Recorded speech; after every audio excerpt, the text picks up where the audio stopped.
د هلمند په مرکز لښکرګاه ښار کې یو شمېر هغه لاسي پلورونکي چې مخکې په لاسي کراچیو کې سبزي او نور توکي پلورل اوس د ښاروالۍ له لوري ورته فلزي تختونه یا غرفې ایښودل شوي خو دوی یې د لوړو کرایو څخه شکایت کوي. موږ د پاکستان سره راځي یا مالټې دي یا مثال در خبرې امرت دي دا چې دلته موږ راوړو خپل په کوکۍ کې خرڅولی نه شو. موږ ته 1400 افغانۍ دی غواړي 300 چوکیدار غواړي 1400 افغانۍ کیله ده. موږ خپل سر نه شو جوړولی پرون مې ورته مالټې خرڅ کړي دي تر 1800 یو کم ولاکه تاوان کړي. موږ وایو چې دا کوکۍ دې څه دې ښه پسې وکړي. نوره کارونه نشته. دغه کوکې موږ په کرایه نیولې د کور کرایې راپسې دي دغه مصارف راپسې دی د کور د دغه کوکو کرایه مثبته نشو پوره کولی. موږ د ښاروالۍ نه دغه نه دا خواهش دی د والي صاحب نه چې زموږ سره د کومک وکړي. زموږ کارونه بیخي په صفر په ټپه ولاړ دي. د پاکستان لارې بندې دي. شی ولاکه د کور خرچه نه برابرېږي. د کور کرایه نه راپسې د عیالدار چوچهدار استوګمور که د دغه کوکې کرایه نه دی زه خو د اکثریت وخت موږ د بل نه قرض کړي کور کړي ورته ورکړي دي.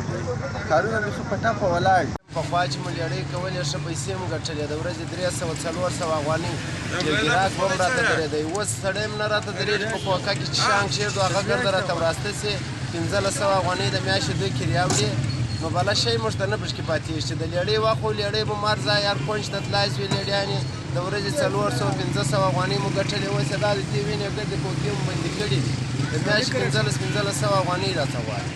نو مو دغه دی چې موږ ته د کرایه ارزانه کې 600 دي کې 500 دي کې تر 200 روپو پورې ګرده خلک دغسې ولیدلي دي سره دا ګرده خلک شی نشي په جوړولی. بلخوا بیا د لښکرګاه ښاروالۍ مسؤلین وایي د ښاري نظم په موخه یې د ښار په بېلابېلو برخو کې څه باندې 200 فلزي تختونه یا غرفې ایښي دي تر څو ښاري نظم رامنځته شي. د لښکرګاه ښاروالۍ مسؤلین زیاتوي یا تختونه د قراردادیانو لخوا ورته ایښودل شوي او کرایه یې هم د ښاروالۍ لخوا د یادو لاسي پلورونکو د توان مطابق ورته ځانګړې شوې ده. دغه تختونه په قرارداد ورکړل شوي دي او ځینې کسان چې دلته کاروبار کوي د قرارداد سره خپله د پیسو راکړه ورکړه کوي. همدارنګه قراردادي بیا ښاروالۍ ته د میاشتې یو لږه اندازه پیسې ورکوي. همدارنګه دغه کټونه چې 3 کاله بعده چې قرارداد پوره شي ښاروالۍ ته تسلیمیږي وروسته بیا ملکیت ښاروالۍ ګرځي.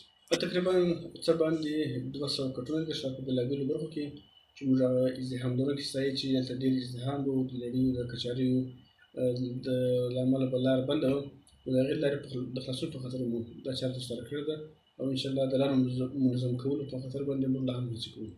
شکایتونه خو بېلابېل وخت ښاروالۍ ته هم شوي دي ولایت مقام ته هم شوي دي بیا موږ د قراردادیانو سره خبره کړې ده هغوی ته مو هغه لازمه ګټه په نظر کې نیولې ده تر څو د هغوی مصارف هم پوره شي او په ذمه کې د دغو کسانو چې څوک چې کاروبار کوي د هغو لپاره هم کټونه ارزانه وي خو متفاوت وي. په ځینو برخو کې چې هلته ازدحام ډېر وي کېدای شي چې تر 1500 افغانۍ پورې د میاشتې داسې اخیستل کېږي او که چېرې هلته ازدحام لږ وي 1000 افغانۍ یا 1200 افغانۍ دی.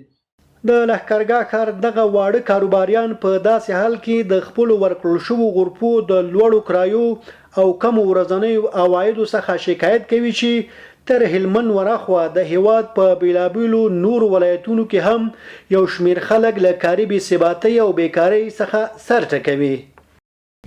پژواک خبري اژانس د پیښو رښتینې هنداره